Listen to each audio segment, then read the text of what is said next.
Hello everyone. आज हम लोग class 10th NCERT math book का चैप्टर 2 की एक्सरसाइज 2.1 को सॉल्व करेंगे। चैप्टर 1 को मैंने कम्प्लीटली डिटेल में सॉल्व करा दिया है, जिसके वीडियोस आप प्लेलिस्ट में जाकर चेक कर सकते हैं। चैप्टर 2 हमारा, इसका नाम है बहुपद।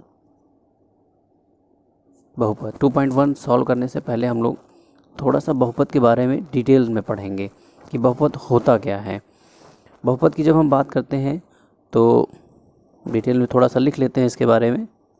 अगर आप लोग नोट्स बनाना चाहें तो नोट्स बना सकते हैं, जिससे आपको हमेशा याद रहेगा। बहुपद क्या होता है? ऐसे बीजीय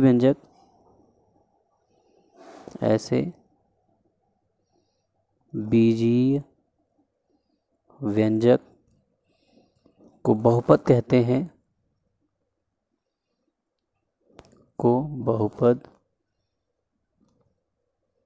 कहते हैं, जिसमें आपके पास कुछ कंडीशंस होती हैं, और मेन 3 कंडीशंस हैं, उसके बारे में जान लेते हैं। जिसमें पहली कंडीशन क्या होनी चाहिए? पहली कंडीशन ये होनी चाहिए कि चर राशि, जो बहुपद होता है उसमें चर और अचर दोनों पाए जाते हैं। चर राशि और चर राशि क्या होते हैं? जो x, y, z, a, b, c या p, q, r dot dot, ये इस तरीके से जो होते हैं वेरिएबल्स, वो चर राशि होते हैं। चर राशि का घातांक या चर राशि की घात की बात कर लें, चर राशि की घात एक धनात्मक पूर्णांक होना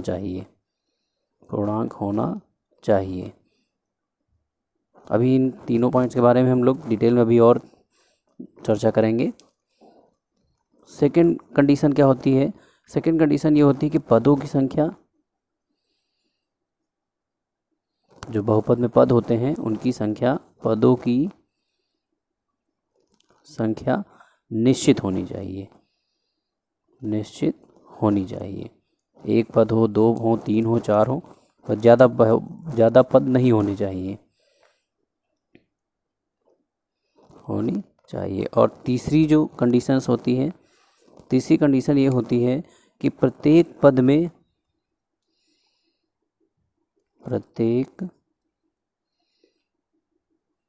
में चर राशि का गुणांक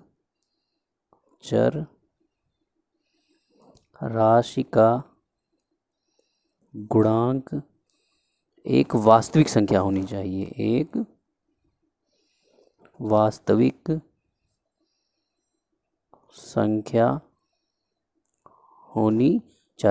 संख्या हम लोग पहले ही चैप्टर में पढ़ चुके हैं, होनी चाहिए। संख्याएं 2 प्रकार की होती हैं, वास्तविक और काल्पनिक। तो काल्पनिक संख्या हम लोग 11th में पढ़ेंगे। अब इसके कुछ एग्जाम्पल ले लेते हैं। जैसे हमने एक यहाँ पर लिख दिया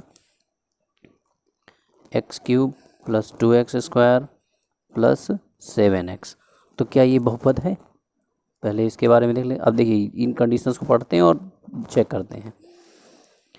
कह रहा है कि चर राशि की घात एक धनात्मक पूर्णांक होना चाहिए। तो चर ये x है, यहाँ भी x है, यहाँ भी x है। तो देखिए, यहाँ पावर में 1 है, पावर में 3 है, पावर में 2 है, और पावर में यहाँ 1 है। जब पावर नहीं लगी होती तो 1 पावर होती है। और पदों की संख्या निश्चित होनी चाहिए। 1, 2, 3 पद हैं इसमें, और प्रत्येक पद में चर राशि का गुणांक वास्तविक संख्या होनी चाहिए। चर राशि का गुणांक मतलब ये चर है, इसका गुणांक, जब कोई गुणांक नहीं लिखा होता है तो 1 होता है। यहाँ 2 ऑलरेडी लिखा ही है, यहाँ भी 7 लिखा हुआ है।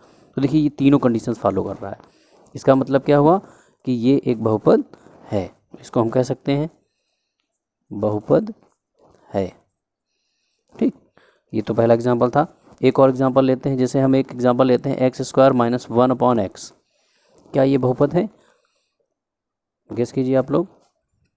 तो देखिए, इसमें हम क्या करते हैं भाई, यहाँ तो पावर x² है, कोई दिक्कत नहीं है, माइनस ये देखिए पावर यहाँ पर पावर 1 है और पॉजिटिव है, लेकिन जब ये ऊपर जाएगा तो ये हो जाएगा x⁻⁻1। अब कंडीशंस क्या फॉलो हो रही हैं? पहली देखते हैं, चर राशि की घात एक धनात्मक पूर्णांक होना चाहिए। लीजिए, यहाँ तो धनात्मक लेकिन यहाँ ऋणात्मक है, पहली बार में ही ये कंडीशन फॉलो नहीं हुई, इसका मतलब ये बहुपद नहीं है, बहुपद नहीं है। मेरे ख्याल से बहुपद का कॉन्सेप्ट आप लोगों को समझ में आ गया होगा। अब हम लोग आगे इसमें बात करेंगे बहुपद के प्रकार के बारे में। बहुपद के प्रकार कितने प्रकार के होते हैं ये ऑब्जेक्टिव में आपके यहाँ मल्टीप्लिकेशन क्वेश्चन में मल्टीप्लाई वाले जो आते मल्टीपल चॉइस वाले जो आते हैं उसमें पूछे जा सकते हैं और पूछा भी जाता है कभी कभी। तो पहले की बात करें जब, तो फर्स्ट नंबर पे होता है एक पद।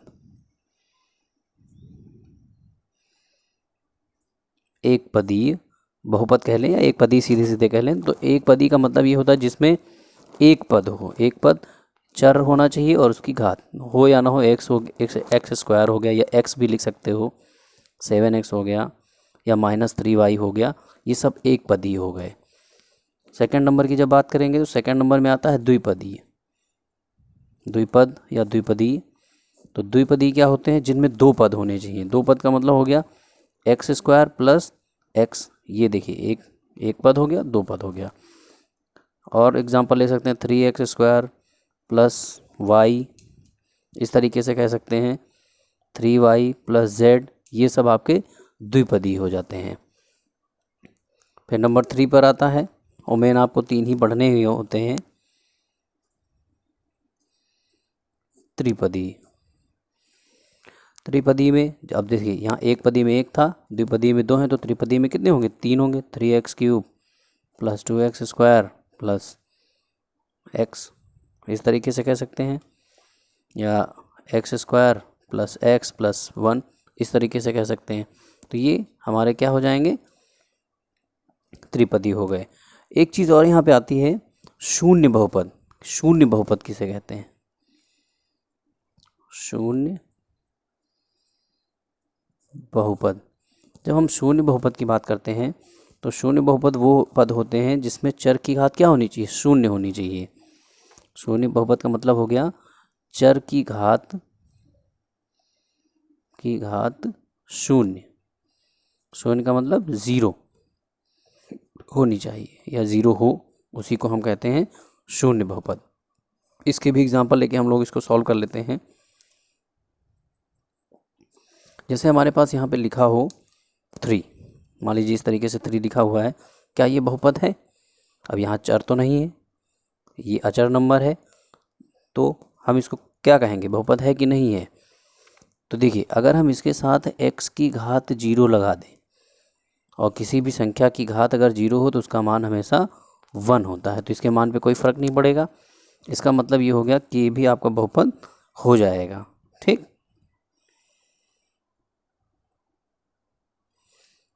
मेरे ख्याल से समझ में आ गया होगा एग्जाम्पल। अब आते हैं बहुपद के शून्यक। अब हम बात करेंगे बहुपद के शून्य क्या होता है, ये बहुत ही इंपॉर्टेंट टॉपिक है।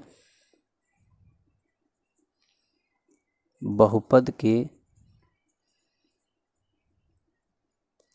शून्य, बहुपद के शून्य की जब हम बात करते हैं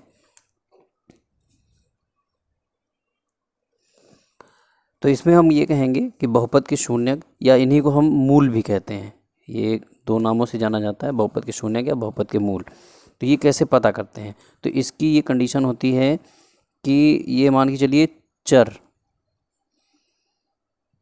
पद की जितनी घात हो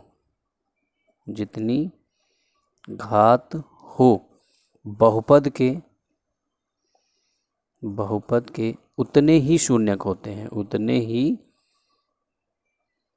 शून्यक होते हैं। इस चीज़ को कैसे समझेंगे, जैसे एक एग्जांपल ले लेते हैं हम लोग यहाँ पर। जैसे हमने लिख लिया px = x² + 5, तो यहाँ पर देखिए x, ये चरपद है, चरपद की घात कितनी है, 2, तो इसका मतलब शून्यकों की संख्या कितनी होगी, शून्य बराबर 2 हो जाएंगे। और एक जैसे एग्जांपल ले लें px x + 1, तो यहाँ चरपद है x और x की घात कितनी है, 1, तो शून्य कितने हो जाएंगे, शून्य बराबर 1। अच्छा, इस चीज़ को पता भी कैसे कर लें कि कैसे 1 ही निकल के आएगा। तो जैसे हम मान लें कि माना x + 1 = 0, तो x का मान क्या हो जाएगा -1। तो देखिए x का एक ही मान निकल के आया, इसका मतलब एक शून्य होगा। अच्छा, इसी में एक चीज़ और पूछता है कि क्वेश्चन इस तरीके से दे देता है कि x का कोई मान दे देगा और पूछेगा कि बताइए दिए गए बहुपद का शून्यक है या नहीं। तो इसको पता करने के लिए क्या करते हैं कि जो x का मान हो उसको समीकरण में आप उठा के रख दीजिए। अगर 0 आ गया तो वो उसका शून्यक हो जाता है। जैसे हम उदाहरण से समझ लेते हैं, जैसे इसी क्वेश्चन की बात करते हैं। हमने जैसे यही क्वेश्चन, ये हमारा समीकरण हो गया px = x + 1। अभी हम लोगों ने x का मान क्या निकाला -1। अब ये मान उठाकर समीकरण में रख दीजिए। तो p -1, x का मान रख रहे हैं -1। तो देखिए यहाँ पर -1 + 1 और माइनस प्लस हमेशा 0 हो गया, 0 आ गया। इसका मतलब x = -1 इस दिए गए समीकरण का शून्यक है। आगे हम लोग इसी में बात करते हैं कि एक हम लोगों से ये क्वेश्चन पूछ लेता है कि बताइए बहुपद की घात कितनी है। ठीक है, बहुपद की घात कैसे पता करते हैं।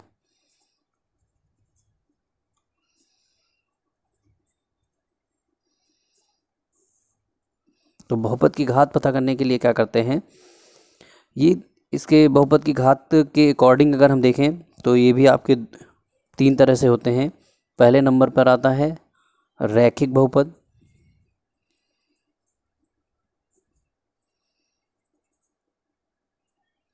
रैखिक बहुपद, या इसी को एक अन्य नाम से जाना जाता है एक घातीय, एक घातीय बहुपद। तो एक घाती, अब देखिए बहुत ही आसान होते हैं ये सब पता करना। एक नंबर बड़ा ही आसानी से मिल जाता है। यहाँ पर चर घात की जो भी घात अधिक होगी, पहले तो हम यहाँ पे बहुपद की घात के बारे में बात कर लें। अगर कोई भी क्वेश्चन आपसे पूछ ले कि बताइए बहुपद की घात क्या है, तो जैसे जो भी चर पद लिखा हो उसकी जितनी घात होगी अधिकतम वाली, जितनी भी अधिकतम घात होगी वो बहुपद की घात कहलाती है। अब रैखिक बहुपद जैसे कह दें तो उसमें क्या होता है, चर पद की अधिकतम घात कितनी होनी चाहिए, 1 होनी चाहिए, क्योंकि एक घाती कह रहा है। जैसे हम कह दें x + 1, तो इसमें घात कितनी है, 1 है। या 3x कह दें तो अधिकतम घात कितनी है, 1 है। तो ये सब रैखिक बहुपद में आ जाएंगे। सेकेंड नंबर पे आता है आपका द्विघातीय, द्विघातीय बहुपद। अब नाम से ही स्पष्ट हो रहा है, द्विघाती का मतलब 2 घात होनी चाहिए। जैसे कह दो x² + 2x + 1। तो यहाँ पर x की अधिकतम घात कितनी, भाई यहाँ 1 है, यहाँ 2, तो अधिकतम घात 2 है। इसका मतलब ये द्विघाती हो गया। फिर नंबर 3 पे आता है त्रिघातीय, त्रिघातीय बहुपद। जब हम त्रिघातीय बहुपद की बात करते हैं तो जैसे रैखिक में 1 थी, द्विघाती में 2 हैं, तो त्रिघाती में 3 घात होती हैं। जैसे 3x³ + 2x² + x + 1। तो यहाँ पर देखिए अधिकतम घात कितनी है, भाई 2 है, यहाँ 1 है, 2 है, 3 है, तो अधिकतम घात 3 है। इसका मतलब ये कैसा पद हो गया, त्रिघातीय बहुपद हो गया। मेरे ख्याल से ये कॉन्सेप्ट आपको समझ में आ गया होगा। अब आते हैं अपने एक्सरसाइज 2.1 पर। 2.1 की जब हम बात करते हैं तो उससे पहले भी एक चीज़ थोड़ी सी देख लेते हैं, क्योंकि ये ग्राफ से संबंधित है, तो थोड़ा ग्राफ के बारे में डिटेल ले लेते हैं।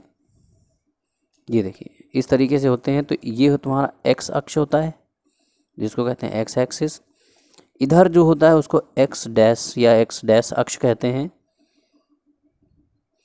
ऊपर वाला हमेशा y अक्ष होता है और नीचे वाला y' अक्ष या y' एक्सिस। या ये 2 रेखाएं जहाँ पर एक बार काटती हैं, ये क्षैतिज है, ये ऊर्ध्वाधर है, इसको हम कहते हैं हॉरिजेंटल, ये वर्टिकल लाइन। जहाँ एक दूसरे को काटती हैं वो हमेशा केंद्र बिंदु होता है, इसको हम लोग कहते हैं केंद्र। और केंद्र के निर्देशांक कभी कभी पूछ लेता है। एक चैप्टर है आपके यहाँ निर्देशांक जानती, उसमें और डिटेल में पढ़ेंगे हम लोग इस चीज़ को। तो उसके निर्देशांक हमेशा 0,0 होते हैं। जब भी हम राइट साइड में चलते हैं तो हमेशा प्लस में आता है, 1 2 3 4, और जब उसी के अपोजिट साइड में चलते हैं तो -1 -2 -3, इस तरीके से। ऊपर जब चलेंगे तो प्लस में 1 प्लस में 2 प्लस में 3, और जब नीचे आएंगे तो माइनस में 1 माइनस में 2 और माइनस में 3, इस तरीके से होता है। और अभी शून्यक निकालने की जब हम बात करते हैं, चलिए अब सीधे एक्सरसाइज 2 पे आते हैं, 2.1 पर। एक्सरसाइज 2.1 है। 2.1 में कह रहा है कि किसी बहुपद px के लिए y बराबर px का ग्राफ नीचे आकृति 2.10 में दर्शाया गया। ये आपका फिगर है। प्रत्येक स्थिति में px के शून्यकों की संख्या ज्ञात कीजिए। अब देखिए क्या पूछ रहा है, शून्यकों की संख्या। तो इसके लिए सिर्फ इतना सा याद रखिए कि कोई भी लाइन x अक्ष को जितनी बार काटे वही उसका शून्यक होता है। तो ये लाइन x अक्ष को काट रही है, नहीं काट रही, एक बार भी नहीं काट रही, तो इसके शून्यक कितने हो जाएंगे, इसके शून्यक बराबर 0। ये इसका आंसर हो जाएगा। यहाँ पर जब हम बात करें तो देखिए लाइन कितनी बार इसको काट रही है, ये लाइन है, ये यहाँ y पे काट रही है। तो हमें बताने किसके हैं, हमें बताने हैं px के शून्यक, मतलब x के शून्यक बताने हैं। तो ये x अक्ष है, इसको ये देखिए एक जगह पे काट रही है, तो इसके शून्यक हो जाएंगे शून्यक बराबर 1। ये आंसर हो गया इसका। 3rd नंबर क्वेश्चन पे आते हैं। इसमें देखिए रेखा कितनी जगह काट रही है, 1 2 और 3 जगह काट रही है, तो शून्यक बराबर 3। यहाँ पर जब हम बात करेंगे x अक्ष को कितनी जगह पे काट रही है, 2 जगह पर, 1 और 2, तो यहाँ पर शून्यक बराबर 2। ये आंसर हो गया। फिर इसकी जब हम बात करें क्वेश्चन नंबर 5 की, तो देखिए 1 2 3 और 4 जगह पे काट रही है, तो शून्यकों की संख्या हो जाएगी 4। ये आंसर हो गया इसका। इस क्वेश्चन में आते हैं। यहाँ पर देखिए 1 2 3। अब ये ध्यान दीजिएगा कि ये लाइन इधर नीचे नहीं आई है, तो इसको हम काटना नहीं कहेंगे, ये टच करके जा रही है। इसका मतलब ये 1 माना जाएगा, ये 2 माना जाएगा और ये 3 माना जाएगा। तो यहाँ पर शून्यक बराबर 3। ये इसका आंसर हो गया। आई होप आप लोगों को बहुपद के बारे में जो डिटेल पढ़ाई गई है आज वो समझ में आ गई होगी। एक्सरसाइज 2.1 भी समझ में आ गई होगी। तो अगर मेरा पढ़ाया हुआ समझ में आया तो आप लोग प्लीज़ मेरे चैनल को लाइक करें, सब्सक्राइब करें और कमेंट करके बताएं ज़रूर कि मेरा पढ़ाया हुआ कैसा लगा आपको। Thank you so much.